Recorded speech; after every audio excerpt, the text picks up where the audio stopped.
It was a factory of death, efficient and absolute. The boy they dragged from the cattle car was just another piece of kindling, skin stretched over bone, eyes hollowed out by starvation. But when a guard struck him, the boy looked up, and with a voice as cold and clear as winter ice, spoke in a German more pure than the guard had ever heard. In that moment, the factory stopped. The morning roll call at Gross Rosen concentration camp began, as it always did, with the sound of boots on gravel and the sharp crack of commands echoing across the parade ground. 5,000 skeletal figures stood in perfect rows, their striped uniforms hanging like shrouds on frames that had once been human beings. The autumn air carried the acrid smell of smoke from the crematoria, a constant reminder that in this place, death was not a tragedy, but a schedule to be maintained. Obersturmbannführer Ernst Brand stood on the platform overlooking the assembly, his uniform immaculate, his bearing that of a man who had learned to find order in chaos. At 52, he possessed the weary efficiency of a career bureaucrat who had discovered that the most terrible things could be accomplished through proper paperwork and methodical routine. His pale eyes swept across the sea of prisoners with the dispassionate assessment of a clerk counting inventory. "Block leaders, report," Brandt commanded, his voice carrying easily across the silent ranks. The numbers were called out in monotone efficiency. Block 1, 347 present, 12 dead overnight. Block 2, 289 present, 82 sick to stand. Block 3, 201 present, 15 sent to selection yesterday. The arithmetic of atrocity, calculated and documented with Germanic thoroughness. From his position in Block 7, Dr. Samuel Abramovich listened to the familiar ritual with the detached horror of a man who had witnessed too much to feel shock anymore. At 63, the former professor of medicine from Prague had become something he never thought possible. A survivor not through strength or cunning, but through the simple, bitter necessity of being useful. The camp needed someone to tend the sick just enough to keep them working until they died. It was a devil's bargain, but it allowed him to occasionally save a life, to preserve some fragment of his oath to do no harm. The roll call was interrupted by the distant whistle of an approaching train. Another transport, another shipment of human cargo to feed the insatiable appetite of the Reich's final solution. Brandt checked his watch with the practiced irritation of a man whose schedule was being disrupted. "Process the new arrivals," he ordered his aide, a nervous Unterscharführer named Kellner. "Standard procedure, selection, delousing, assignment to barracks. I want it completed before noon." The cattle cars came to a halt with the screech of metal on metal, steam hissing from the locomotive like the breath of some mechanical beast. The doors were yanked open by guards who had performed this ritual hundreds of times, revealing the human wreckage within. Men, women, and children packed so tightly that many had died standing up during the journey from the ghettos of Poland. "Out! Everyone out! Move! Schnell!" The commands were barked in German, reinforced by rifle butts and snarling dogs. The survivors stumbled from the cars, blinking in the harsh sunlight, their faces wearing the universal expression of people who had abandoned hope, but not yet surrendered to death. Among them was a boy who appeared to be perhaps 12 years old, though starvation had made age difficult to determine. His ash-blonde hair was matted with filth, his gray eyes enormous in a face that was little more than skin stretched over bone. He wore the remnants of what might once have been good clothing, now reduced to rags that hung on his skeletal frame like a scarecrow's costume. Unterscharführer Otto Krieger, a thick-necked brute from Bavaria who had found his calling in the camps, shoved the boy forward with casual violence. "Move, Polish filth! You're not in your village anymore!" The boy stumbled, his legs too weak to maintain balance, and fell face first into the mud that was mixed with ash and things no human should have to contemplate. Krieger laughed, a sound like gravel in a bucket. "Look at this one!" he called out to his companions. "Probably noble blood, eh? Maybe a little prince from Warsaw." He kicked the boy in the ribs, not hard enough to break bones. That would interfere with processing, but enough to cause pain. "Get up, your majesty! Time for your royal welcome to the Reich." The boy pushed himself to his hands and knees, mud dripping from his face. For a moment he remained perfectly still, as if gathering something from deep within himself. Then he raised his head and looked directly at Krieger with eyes that seemed far older than his years. When he spoke, his voice was clear and precise, each word articulated with the crisp perfection of aristocratic breeding. But more shocking than the clarity was the language itself. Not Polish, not the broken German of the occupied territories, but High German spoken with an accent so pure it could have graced the salons of Berlin's finest districts. One should not speak the language of Goethe and Schiller with the tongue of a pig. The words fell into the chaos of the arrival like stones into still water, creating ripples of absolute silence that spread outward until even the snarling dogs seemed to pause. Krieger's mouth fell open, his next curse dying unspoken. The other guards stopped their shouting, their heads turning toward the source of this impossible sound. In the sudden quiet, the boy continued to kneel in the mud, but something fundamental had changed.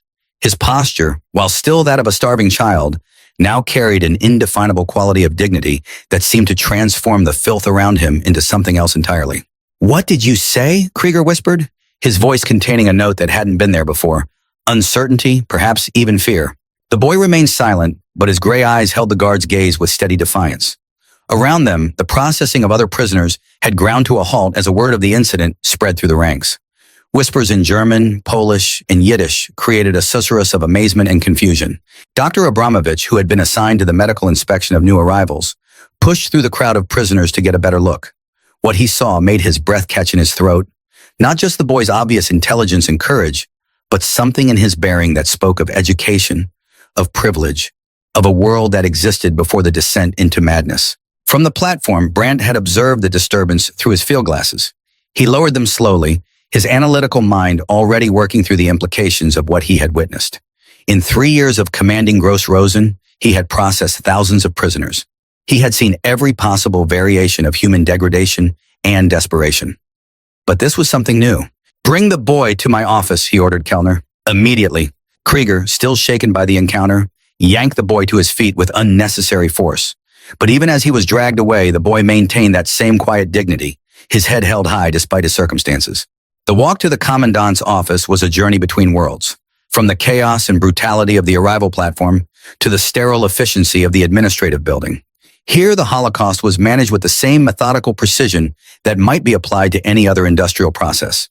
Filing cabinets lined the walls, their contents documenting the systematic destruction of human lives with bureaucratic thoroughness. Brandt's office was a study in contradictions. Beautiful mahogany furniture looted from the homes of the dead, first edition books that would never again be read by their original owners. And on the wall, a portrait of the Führer watching over it all with painted eyes that seemed to follow every movement. The commandant sat behind his desk, studying the boy who stood dripping mud into his Persian carpet. Up close, the child's condition was even more shocking. Every rib visible through his torn shirt, cheekbones sharp enough to cut glass, arms so thin they seemed barely capable of supporting their own weight. And yet there was something unbroken in his posture, something that suggested reserves of strength that had nothing to do with physical condition. "Sit," Brandt commanded, gesturing to a chair across from his desk. The boy remained standing, his gray eyes meeting the commandant's pale ones without flinching. "I said sit. I prefer to stand," the boy replied in that same perfect German, his voice steady despite his obvious exhaustion. Brandt leaned back in his chair, genuinely intrigued. In his experience, new arrivals fell into predictable categories: the terrified, the defiant, the broken. But this child was something else entirely, a puzzle that demanded solving. "What is your name?" "I don't remember." "Your age?" "I don't remember." "Where are you from?" "I don't remember."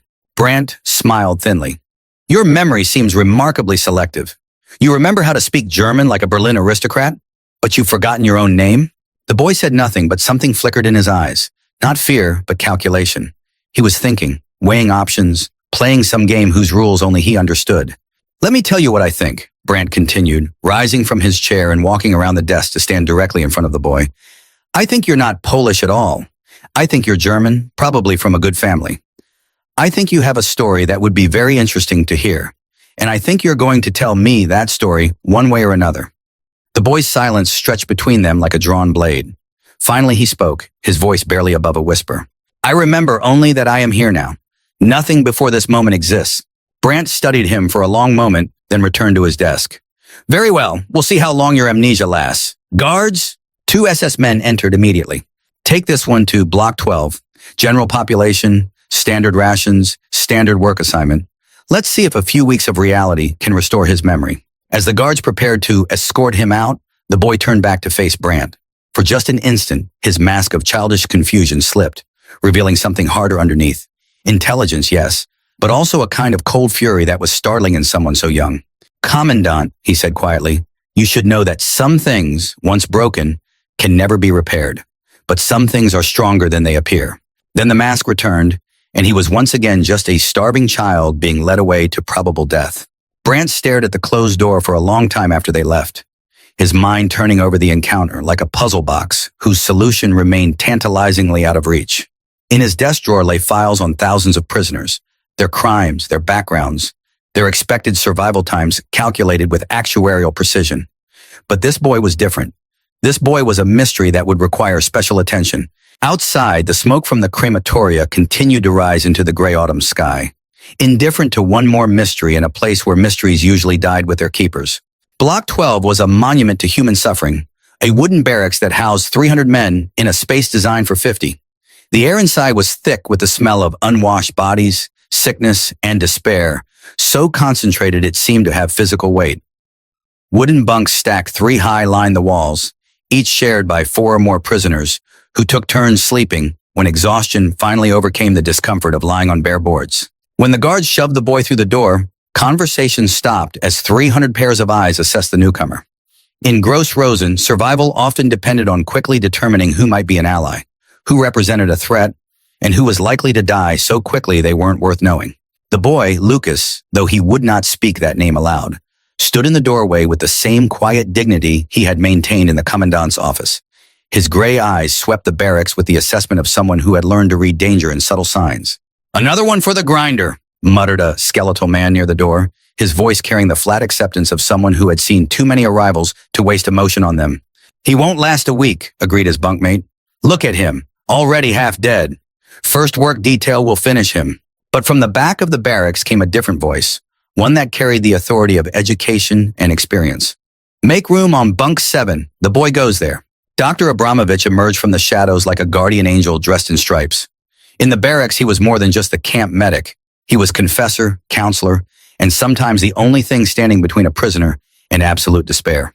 "Come," he said to Lucas, his voice gentle but firm. "You look ready to collapse." Lucas followed the doctor to a bunk in the middle of the barracks, where several men shifted to make space. Up close, Dr. Abramovich was a study in contradictions. His body bore all the signs of prolonged starvation, but his eyes remained alert and compassionate, refusing to surrender to the dehumanization that surrounded them. "Lie down," the doctor instructed. "Rest while you can. Tomorrow the real test begins." As Lucas settled onto the hardboards, Dr. Abramovich leaned close and whispered in German so softly that only the boy could hear. "I heard what happened at the platform. That was either very brave or very foolish." "Perhaps both," Lucas replied in the same whisper. "Your German is remarkable for a Polish boy." Lucas met the doctor's eyes. "So is yours for a Jewish professor." The doctor smiled despite himself. "Touché. What's your real name, son?" For a moment, Lucas was silent. Then so quietly the words were barely breath, he said, "Lucas von Stauffen. My father was Ambassador Karl von Stauffen." Dr. Abramovich's eyes widened in recognition. The name von Stauffen had been in the newspapers just over a year ago, a high-ranking diplomat executed for treason, part of a conspiracy that had sent shockwaves through the highest levels of the Reich. "Dear God," the doctor whispered, "you're supposed to be dead." "Everyone I was supposed to be is dead," Lucas replied. "I'm just trying to decide who I am now." That night, as 300 men tried to find rest in conditions that would have been cruel for animals, Dr. Abramovich lay awake thinking about the boy beside him, the son of Karl von Stauffen, a name that had been whispered in resistance circles, a man who had tried to save his country from the madness that had consumed it. If the boy had survived, if he was truly who he claimed to be, then he carried secrets that could topple governments. But secrets, Dr. Abramovich knew, were dangerous things in a place like Gross Rosen. They could be weapons, but they could also be death sentences. The next morning brought the harsh reality of camp life.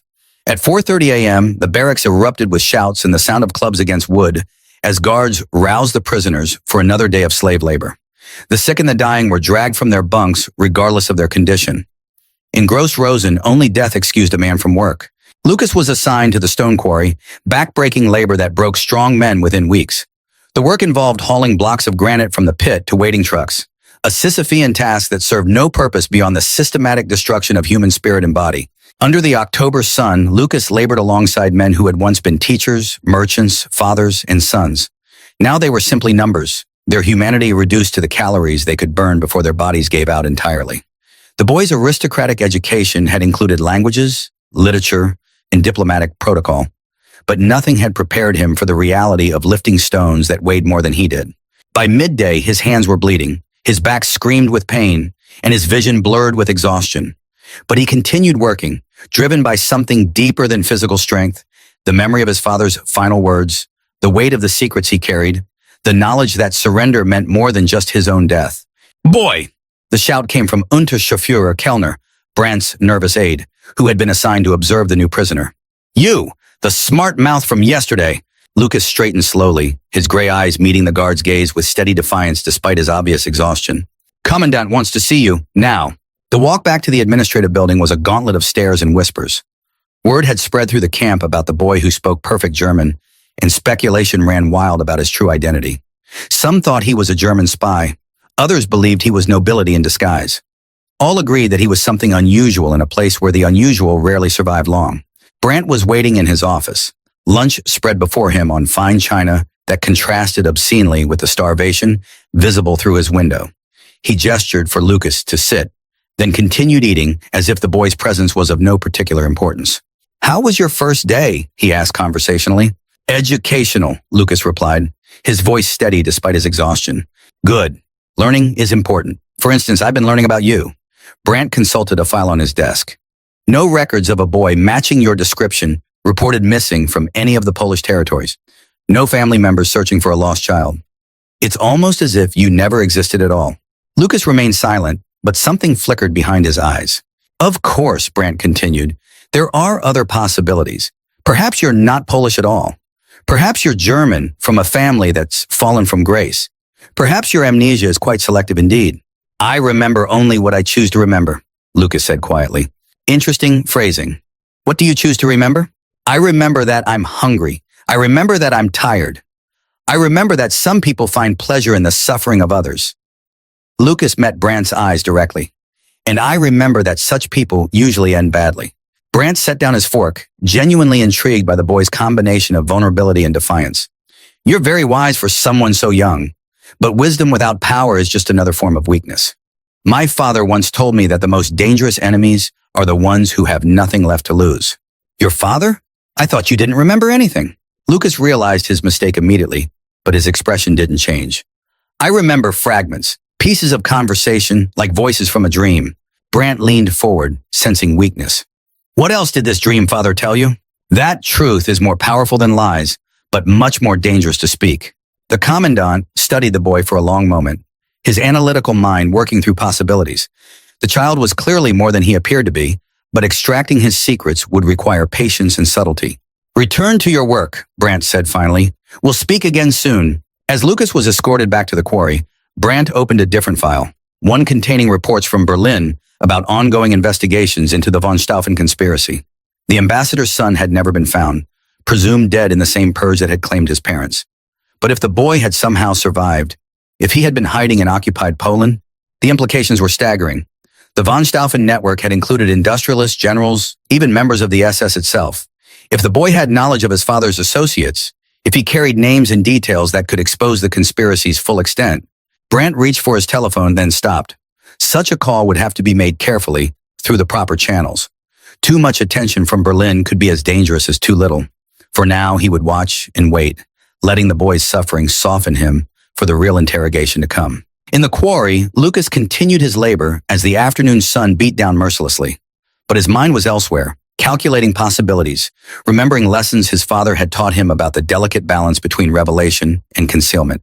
He was playing a dangerous game, walking a tightrope between maintaining his cover and protecting the secrets that could bring down some of the most powerful men in the Reich. One misstep would mean death, not just for him, but potentially for others whose names he carried in his memory like sacred trust. But he was his father's son, trained in the subtle arts of diplomacy and deception. And in this place of absolute horror, those skills might be the only things that could save not just his life, but his soul. The game had begun in earnest. 3 weeks passed in the grinding rhythm of camp life. Dawn roll call, brutal labor, watery soup, and the constant presence of death. Lucas's body adapted with the resilience of youth, though he remained painfully thin. More importantly, he learned the unwritten rules that govern survival in Gross Rosen. Dr. Abramovich became his guide through this landscape of calculated horror. The elderly physician shared precious scraps of bread saved from his own meager rations, taught him which guards could be reasoned with and which were pure sadists, and most crucially, showed him how to become invisible when invisibility meant survival.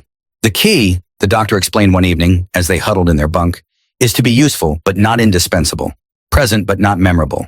The moment you become either too valuable or too troublesome, you die. But Lucas knew his situation was more complex than simple survival. Every few days, he was summoned to Brandt's office for what the commandant called conversations, psychological probing disguised as casual chat. Each session was a delicate dance where Lucas had to reveal just enough to maintain Brandt's interest while concealing the explosive truth of his identity. "Your German continues to impress me," Brandt observed during one such meeting, offering the boy a piece of real bread, a luxury that represented more calories than Lucas usually saw in 2 days. Such precision, such vocabulary. Where does a Polish orphan learn to speak like a Berlin aristocrat? Lucas accepted the bread gratefully, eating it slowly to make it last. Language is like music. Some people have an ear for it. Indeed. And what other talents do you possess? I can read and write. I know some mathematics, a little history. Whose history? The question was loaded with implication. In the Reich, there was German history and the distorted propaganda that served its interests. And then there was everything else, the perspective of the conquered, the testimony of the victims. The history of kings and kingdoms, Lucas replied carefully. Stories of rise and fall, of how the mighty become dust. Brandt smiled thinly. A philosophical child. How unusual. These sessions continued with increasing frequency, each one a test that Lucas had to pass without revealing too much. Brandt was clearly convinced that the boy was more than he appeared, but he hadn't yet found the key to unlock his secrets. Meanwhile, life in Block 12 continued its harsh routine. Men died regularly, from exhaustion, disease, execution, or simple despair. New arrivals replaced them with mechanical regularity, and the process continued. Dr. Abramovich did what he could to ease suffering, but his resources were limited to compassion and the few medical supplies he could scavenge or steal. It was during one of these grim October nights that everything changed. The evening roll call had ended with the usual tally of the dead and dying. Prisoners shuffled back to their barracks under the watchful eyes of guards who seemed to enjoy the psychological weight of their absolute power. Dr. Abramovich was making his rounds, checking on the sick with the dedication of a man who refused to let his humanity be erased by his circumstances.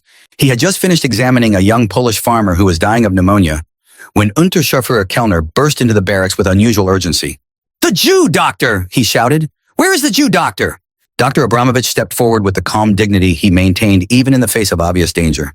"I am here. Come, now, commandant's orders." As the doctor was dragged away, Lucas felt something cold settle in his stomach. In Gross Rosen, sudden summons rarely ended well, especially for someone whose only protection was his usefulness as a healer. The next morning brought confirmation of his worst fears. At roll call, Brandt stood before the assembled prisoners with an expression of cold satisfaction. Behind him, a makeshift gallows had been erected in the center of the parade ground. "Yesterday," Brandt announced, his voice carrying easily across the silent ranks, "we discovered evidence of sabotage in the medical supplies. Drugs and bandages stolen, medicine diverted from its proper use. The investigation has revealed the guilty party." Dr. Abramovich was led onto the platform, his hands bound behind his back, his face bearing the marks of an interrogation that had lasted through the night. But his eyes remained clear and defiant, meeting the stares of the prisoners with the steady gaze of a man who had chosen his fate. "Dr. Samuel Abramovich," Brandt continued, "formerly of Prague, has been found guilty of theft and sabotage of Reich property. The sentence is death, to be carried out immediately as an example to all who would think to defy German justice." Lucas stood frozen in ranks, his mind racing through possibilities. This was no coincidence. Brandt was applying pressure, trying to force an emotional response that would reveal the boy's true nature. The commandant's pale eyes swept the crowd, searching for any sign of unusual reaction. As the noose was placed around Dr. Abramovich's neck, the elderly physician's eyes found Lucas in the crowd. For just a moment, their gazes met. And in that connection, Lucas saw not fear, but a kind of peaceful resolution. The doctor had made his choice. He would die as he had lived, trying to ease suffering even if it cost him everything. The silence stretched across the parade ground like a taut wire. 5,000 prisoners held their breath, understanding that they were witnessing not just an execution, but a test of their own humanity. How many would watch a good man die and do nothing? How many would remain silent to preserve their own lives? Lucas felt the weight of his father's legacy pressing down on him like a physical force. Karl von Stauffen had died because he could not stand by while his country committed atrocities. His mother had died because she chose love over safety, and now Dr. Abramovich was about to die because he had shown kindness to a boy whose secrets could topple governments. The executioner reached for the lever that would open the trapdoor. In seconds, the only man who had shown Lucas human kindness in this place of horror would be dead. Time seemed to slow as Lucas made his choice. "Stop!" The word rang across the parade ground with crystal clarity. spoken in that same perfect German that had first marked him as different. 5,000 heads turned toward the sound, and Brandt's eyes found him immediately, bright with triumph and anticipation. Lucas stepped forward from the ranks, his gray eyes fixed on the commandant with unwavering intensity. As he walked across the open ground, every eye followed his progress, guards reaching for weapons, prisoners holding their breath, Brandt leaning forward with predatory interest. When he reached the platform, Lucas stopped and looked up at the commandant with the bearing of someone who had suddenly remembered exactly who he was. "Commandant Brandt," he said, his voice carrying clearly in the morning air. "My name is Lucas von Stauffen. My father was Ambassador Karl von Stauffen, executed for treason in Berlin last year." A collective gasp rippled through the assembled prisoners. Even the guards seemed momentarily stunned by this revelation. "Before you hang that man," Lucas continued, his voice growing stronger with each word, "you should know that my father entrusted me with certain information before his death. Names, dates, financial records, a complete list of his co-conspirators in the plot against the Reich." Brandt's face had gone pale, but his eyes burned with fierce interest. "What kind of information?" "The kind that includes Oberfuhrer Wilhelm Hausbach of the Procurement Division. I believe he has been quite generous in his contracts with this camp's construction projects." Lucas let the name hang in the air like a sword over Brandt's head. "I imagine he would be very interested to know what happened to the son of his fallen friend." The silence that followed was absolute. Brandt stood frozen, his mind racing through the implications of what he had just heard. Hausbach was indeed one of the most powerful men in the SS procurement system, with connections that reached to the highest levels of the Reich. If this boy truly knew details of the von Stauffen conspiracy, if he could expose Hausbach's involvement, "Halt the execution," Brandt commanded, his voice barely above a whisper. The executioner stepped back from the lever, confusion evident on his face. Dr. Abramovich remained standing on the trapdoor, the noose still around his neck, but his eyes now showed a different kind of surprise, not at his reprieve, but at the courage of the boy who had risked everything to save him. "Release the prisoner," Brandt ordered. "Return him to the infirmary and bring the boy to my office immediately." As Dr. Abramovich was led away, his life suddenly and inexplicably spared, Lucas allowed himself to be escorted toward the administrative building. He had played his most dangerous card, revealed a secret that could either save them both or destroy them all.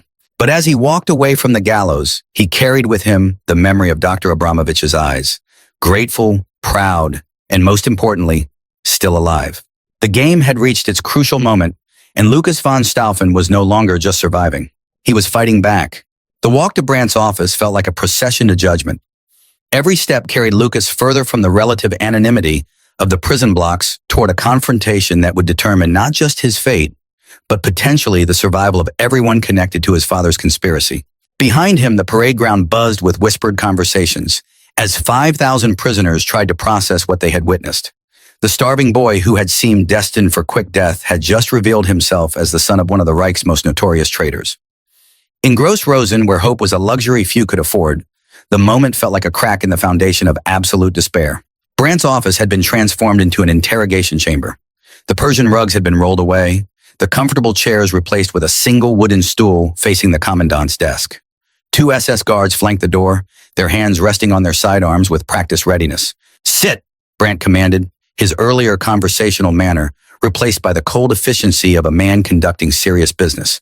Lucas took his place on the stool, his gray eyes meeting the commandant's pale gaze without flinching. He had crossed the line from careful survival to open defiance, and there was no path back to anonymity. "You have my attention," Brandt said, settling behind his desk like a judge preparing to render verdict. "But attention is a dangerous thing to have in this place. I trust you understand the weight of the claims you've made." "I understand that Dr. Abramovich is alive because of those claims," Lucas replied. "That was my immediate objective." "Your immediate objective?" Brandt leaned forward, genuinely intrigued by the boy's phrasing. "And your long-term objectives?" "Survival for myself and those I care about." How refreshingly honest. "Now let's discuss the details of this remarkable inheritance your father left you. Names, you said, financial records, the inner workings of a conspiracy that reached the highest levels of the Reich." Lucas remained silent for a long moment, his mind calculating the delicate balance between revelation and preservation. Too little information would make him worthless. Too much would make him too dangerous to keep alive. "My father was careful," he said finally. "He knew that his activities would eventually be discovered. He prepared for that eventuality." "You're negotiating? A starving child in a concentration camp is trying to negotiate with me?" "I'm proposing a mutually beneficial arrangement. Dr. Abramovich lives and continues his work in the infirmary. In exchange, you have access to information that could make you indispensable to certain powerful individuals in Berlin, or make me a target for elimination, only if the information becomes public. As long as it remains controlled, private, shared only with those who have a vested interest in discretion, it becomes valuable intelligence rather than dangerous exposure. The commandant studied the boy with new respect. Beneath the starving exterior lay a mind trained in the subtle arts of power and negotiation. Karl von Stauffen had indeed prepared his son for survival in the most treacherous environments. You would trust me to honor such an arrangement? I would trust you to act in your own best interests, Lucas replied, which now include keeping me alive and cooperative. Brandt rose from his chair and walked to the window overlooking the camp. Below, the machinery of extermination continued its work. Guards counting prisoners, smoke rising from the crematoria, the endless cycle of death and disposal. But in his office sat a boy who had just transformed from victim to player in a game far larger than the petty brutalities of Gross Rosen. Very well, he said finally, turning back to face Lucas. Dr. Abramovich will be returned to his duties. You will be transferred to more appropriate accommodations, private quarters, adequate food, protection from the general population. And in exchange, you will provide me with detailed information about your father's network, names, activities, financial arrangements, everything you remember. Lucas nodded slowly. Within reason, some information is too dangerous to reveal all at once. It must be carefully managed. You're hardly in a position to set conditions. On the contrary, I'm in the only position that matters. I'm the sole possessor of information that powerful men will kill to protect or to obtain. That makes me valuable to you alive and cooperative, worthless to you dead or silent. The truth of this statement hung between them like a sword balanced on a thread. Brandt was an experienced commander, accustomed to absolute power over life and death. But he was also a pragmatist who understood that some games required patience and subtlety. You'll be moved this afternoon, he decided. Officers' quarters, Block 1. Adequate rations, medical attention when needed. But make no mistake, you are still a prisoner. Your improved circumstances exist solely at my discretion. Understood. And the doctor will continue his work unmolested for as long as our arrangement remains mutually beneficial. Brandt nodded curtly and summoned his guards. As Lucas was escorted toward the door, the commandant called after him. One more thing, young von Stauffen. Your father's conspiracy failed. He died thinking he could change the course of history through noble sacrifice. Don't make the mistake of believing you can succeed where he failed.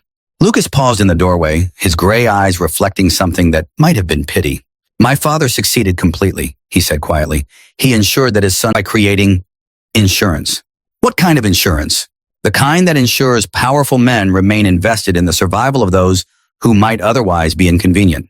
Brandt's smile was sharp as broken glass. You speak like a diplomat's son, but I need specifics, not philosophical observations. Lucas took a deep breath, feeling the weight of his father's legacy pressing down on him. Oberfuhrer Hossbach provided funding for resistance activities through inflated construction contracts. The excess payments were funneled to safe houses and escape routes for targeted individuals. My father kept detailed records of every transaction. The commandant's face had gone ashen.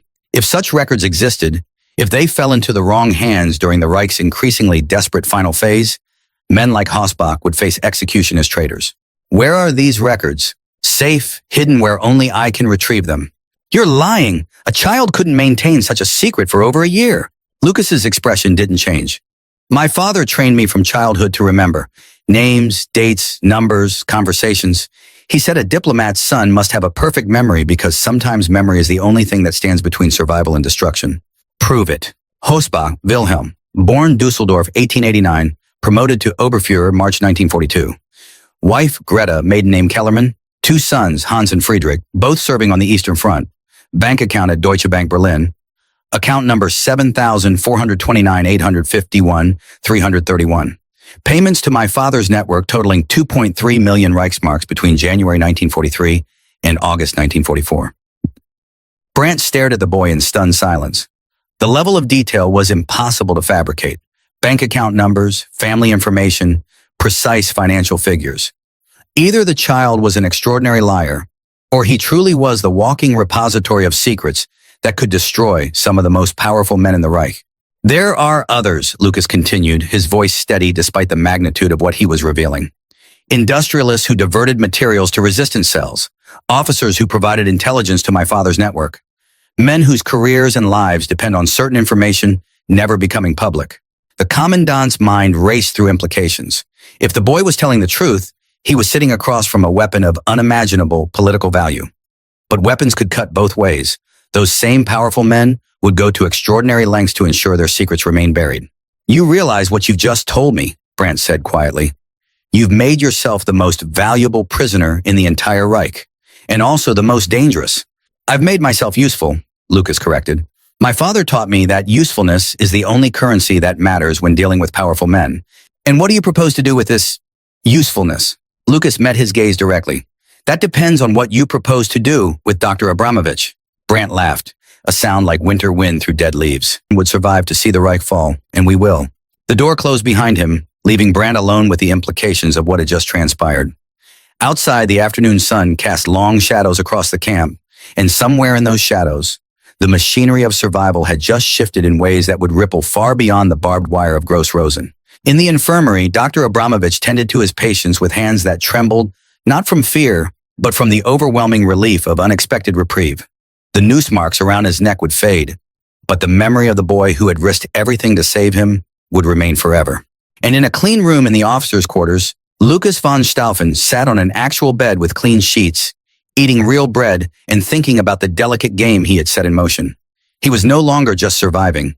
He was playing chess with the lives of some of the most powerful men in the Reich. The starving boy from the cattle car was gone. In his place sat a diplomat's son, trained from birth to navigate the treacherous waters of power and politics. The game had indeed just begun, and for the first time since his parents' death, Lucas allowed himself to believe he might actually win.